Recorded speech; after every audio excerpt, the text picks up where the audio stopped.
Hey, today we're talking about Jesus calls us to forgive.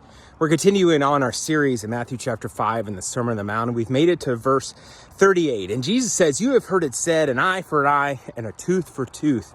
But I tell you the truth, that you should not resist an evil person. If someone slaps you on the cheek, turn to them the other, so they may slap that as well. If someone takes you to sue you for your shirt, give them your coat as well." And what Jesus is saying here is that, like, look, in the Old Testament, in the Old Testament, there was all these laws for retribution. That, like, if someone takes out an eye, you get to take out their eye. If someone knocks out your tooth, you get to take out their tooth.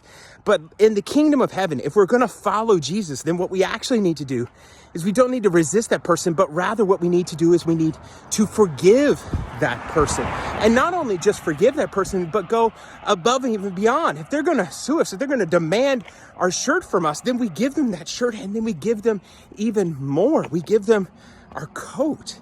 And that's so hard to do, especially in today's day and age, because we're all about, like, hey, yeah, Jesus came in and flipped tables, and if we're going to go flip tables, and if someone hit us, I'm going to hit them back 10 times harder. But that's not the way Jesus called us to live.